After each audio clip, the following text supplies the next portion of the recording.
Saudara-saudari, para sahabat Yesus yang terkasih, dimanapun Anda berada, kembali bersama dengan saya, Romo Yohanes Aripurnomo, PR. Kita akan merenungkan Sabda Tuhan pada hari Jumat, tanggal 31 Juli 2020, yang bersama dengan seluruh gereja, kita memperingati peringatan wajib Santo Ignatius dari Loyola. Saya menyapa bagi seluruh umat di Paroki Santo Yosef Medari dan Stasi Santo Thomas Yegan, dan juga untuk seluruh umat Katolik semuanya, tetap sehat semangat, selalu bahagia, selalu menjadi berkat bagi sesama, karena Tuhan tidak pernah meninggalkan kita.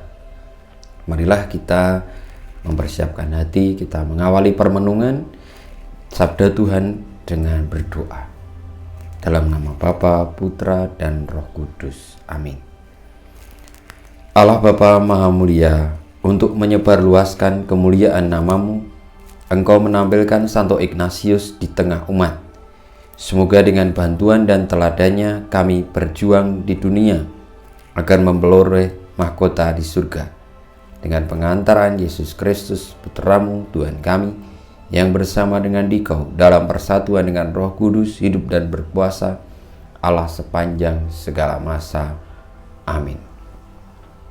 Saudara-saudariku yang terkasih, pada peringatan Santo Ignatius dari Loyola pada hari Jumat tanggal 31 Juli 2020, kita merenungkan Injil dari Injil Matius bab 13 ayat 54 sampai dengan 58. Pada suatu hari Yesus kembali ke tempat asalnya.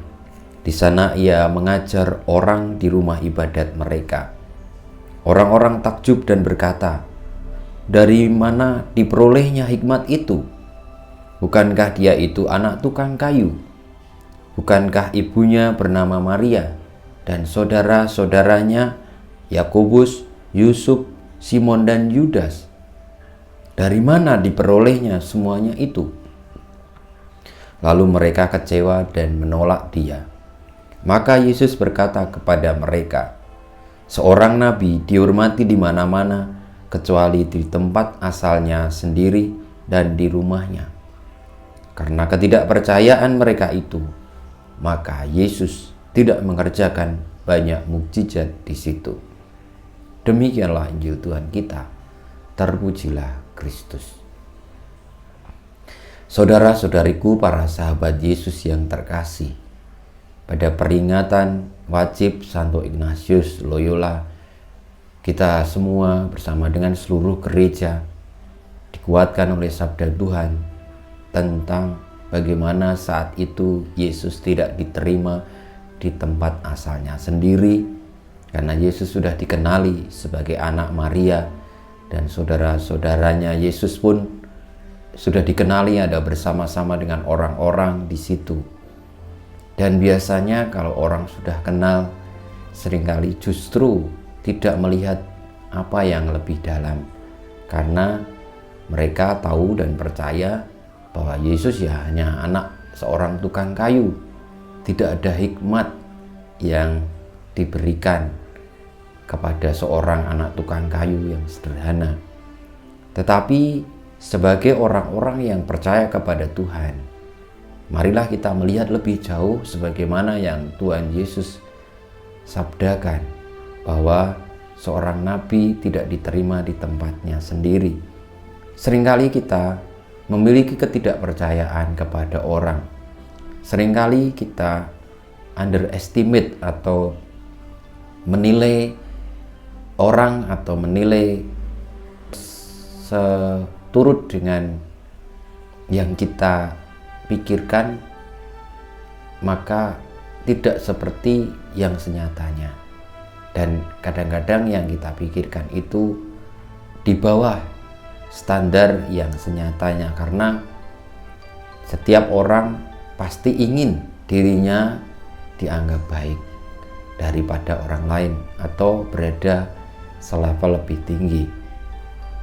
Saudara-saudariku, apa yang terjadi dalam peristiwa Tuhan Yesus juga kadang kita alami dalam lingkungan kita masing-masing.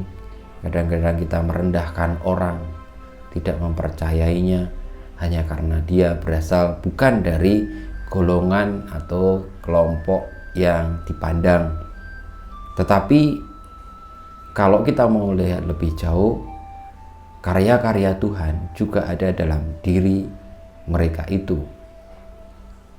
Tentu itu memerlukan sebuah pendalaman, pemahaman tentang kehendak Tuhan yang tidak mudah. Karena kehendak Tuhan bisa hadir juga di antara orang-orang sederhana, di antara orang-orang yang bahkan tidak pernah diperhitungkan sama sekali. Sebagaimana pengalaman Santo Ignatius dari Loyola, yang pada waktu itu dulu Santo Ignatius Loyola ini pernah menjadi tentara.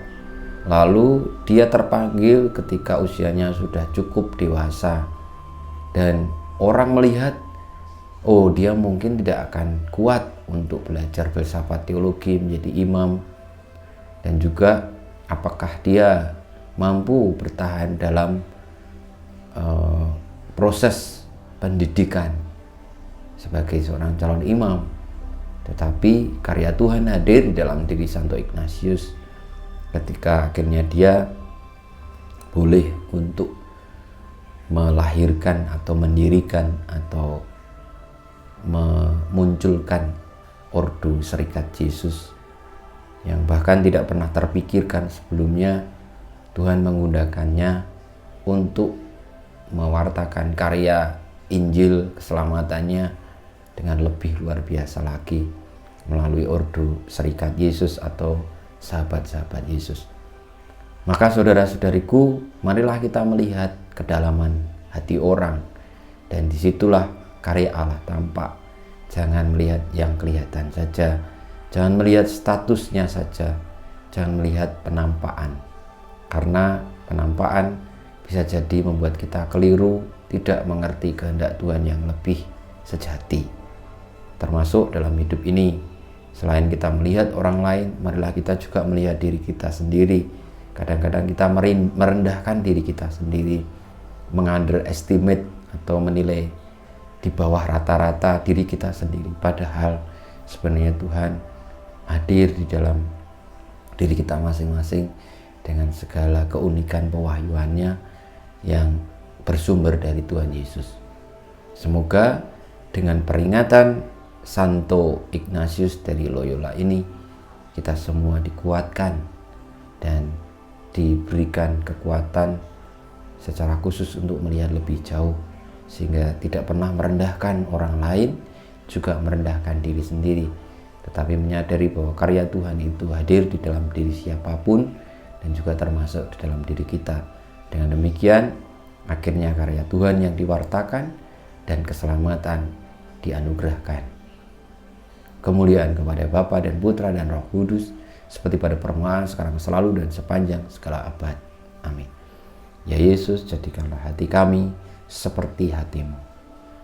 Tuhan bersamamu dan bersama Roh-Mu. Kita semua, hidup kita, karya-karya kita, perjuangan kita untuk menanggapi panggilan Tuhan yang begitu istimewa, senantiasa dibimbing, dilindungi, diberkati oleh Allah yang Maha Kuasa, Bapa dan Putra dan Roh Kudus. Amin.